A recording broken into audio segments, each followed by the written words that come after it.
আপনারা দেখছেন দর্শক, আমাদের রাজ্যে যত মসজিদ আছে সেই সমস্ত মসজিদের মাথা থেকে মাইকের চোঙ খুলে নামিয়ে নিচ্ছেন।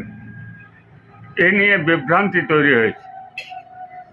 আপনারা জানেন, আমাদের রাজ্যের রাজ্য সরকারের পক্ষ থেকে পুলিশ প্রশাসনকে নির্দেশ দেওয়া হয়েছে, আমাদের রাজ্যে যত মসজিদ আছে, মন্দির আছে, সমস্ত মসজিদ মন্দির কমিটির সাথে আলোচনা সাপেক্ষে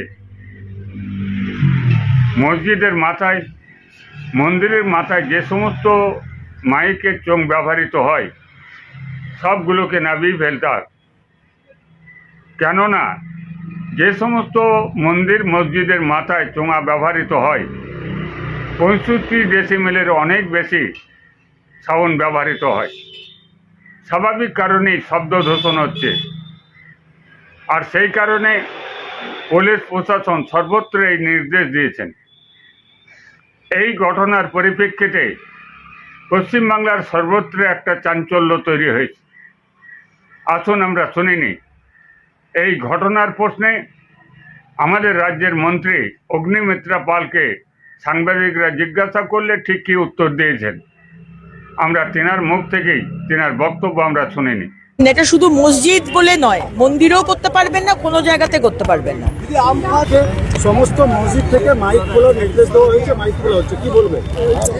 প্রথমেই আমাদের যখন প্রথম সরকার যখন এলো, 4 তারিখে আমরা সরকার বানালাম এবং 9 তারিখে শপথ নিলাম। তারপরে যে ফার্স্ট ক্যাবিনেট মিটিং হলো, সেখানেই মাননীয় মুখ্যমন্ত্রী বলে দিয়েছিলেন যে শুধু মসজিদ নয়, যে কোনো জায়গা থেকে 50 ডেসিবেলের উপরে আওয়াজ করা যাবে না। মসজিদের মধ্যে হতেই পারে, কিন্তু সেটা স্পিকার দিয়ে হবে, চোঙা দিয়ে হবে না। একটা 50 ডেসিবেলের উপরে কোথাও আপনি আওয়াজ করতে পারবেন না। এটা শুধু মসজিদ বলে নয়, মন্দিরেও করতে পারবেন না, কোনো জায়গাতে করতে পারবেন না। আপনারা শুনলেন দর্শক, মন্ত্রী মহাশয়া অগ্নিমিত্রা পাল সাংবাদিকদের মুখোমুখি হয়ে ঠিক কী কথা বলেছেন তা আপনারা শুনলেন। এখন আপনারা শুনুন আইএসএফের একমাত্র বিধায়ক নওশাদ সিদ্দিকী সাহেব ঠিক এই প্রশ্নে কি বলেছেন। আমরা তেনার মুখ থেকে এখন তার বক্তব্য শুনে নেব।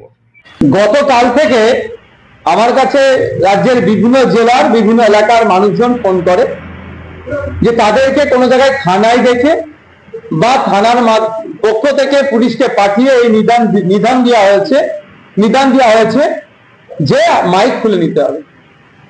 মসজিদ কমিটি বা ধর্মস্থান, মন্দির বা যে কোনো জায়গাতে মাইক খুলে নিতে হবে। বিশেষ করে মসজিদে যেগুলো খুলেছে, আমার কাছে খবর এসেছে যেগুলো কে বলেছে। আমরা জানতে চেয়েছি কিন্তু পুলিশের পক্ষ থেকে কোনো রিটেন অর্ডার কপি বা নোটিফিকেশনের কোনো কপি দেয়নি। পুলিশকে জিজ্ঞাসা করা হলে পুলিশ এই ধরনের তাদেরকে এড়িয়ে গেছে যে এই ধরনের কোনো রিটেন কপি নাই, বলা হচ্ছে এটাকে শুনতে হবে। কিন্তু এটার উপরে হয় না। আমরা দূষণ নিয়ন্ত্রণের পক্ষে বারবার, পলিউশন কন্ট্রোলের পক্ষে আমরা, পলিউশন হোক, সাউন্ড পলিউশন হোক, আমরা কোনোভাবেই চাই না। কিন্তু এটা একবার না একাধিকবার কলকাতা হাইকোর্ট থেকে সুপ্রিম কোর্ট পর্যন্ত মামলা গড়িয়েছে। স্পষ্টভাবে সেখানে গাইড করে দেওয়া হয়েছে যে কোন জায়গায় কত ডেসিবেল সাউন্ড বাজাতে পারে। পশ্চিমবঙ্গের দূষণ পরিষদ বলুন বা যে আইন আছে 2000-এর আইনের পরিপ্রেক্ষিতে 4টে ক্লাস করা আছে, 4টে পার্ট করা আছে: industrial area, commercial area, residential area, silence zone, silence area বা জোন যেটা কি বলুন। যে নিয়ম নির্দেশিকা আছে দিনের জন্য তথা সকাল 6টা থেকে রাত 10টাকে দিন বলা হচ্ছে এই আইনের পরিপ্রেক্ষিতে, রাত 10টা থেকে সকাল 6টাকে বলা হচ্ছে রাত। কত ডেসিবেল বাজানো যাবে নির্দিষ্টভাবে করা আছে। তারপরেও প্রশাসনের পক্ষ থেকে একটা অংশ যেভাবে ভয় দেখিয়ে একটা ধুমকি দিয়ে বন্ধ করানোর চেষ্টা করছে, মাইক খোলার চেষ্টা হচ্ছে ধর্মস্থানগুলো থেকে, এর আমরা পরিপন্থী। অলরেডি আমি আমাদের রাজ্যের যিনি ডিজি আছেন, ডিজি স্যারের কাছে জানতে চেয়েছি, কারণ একাধিক জায়গায় একাধিক রকম ভাবে বার্তা আসছে।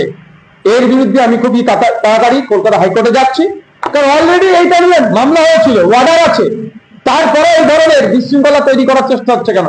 আমার মনে হচ্ছে কোনো না কোনো জায়গাতে একটা বিশৃঙ্খলা তৈরি করার চেষ্টা চলছে, যে বিশৃঙ্খলা দিয়ে দেখানো হবে এটাই উন্নয়ন। আপনারা শুনলেন দর্শক, রাজ্যের মন্ত্রী মহাশয়া অগ্নিমিত্রা পালের মুখ থেকে সরকার পক্ষের প্রতিক্রিয়া আপনারা শুনলেন। আর শুনলেন আমাদের রাজ্যের বিরোধী দলনেতা আইএসএফের একমাত্র বিধায়ক নওশাদ সিদ্দিকী সাহেবের প্রতিক্রিয়া আপনারা শুনলেন।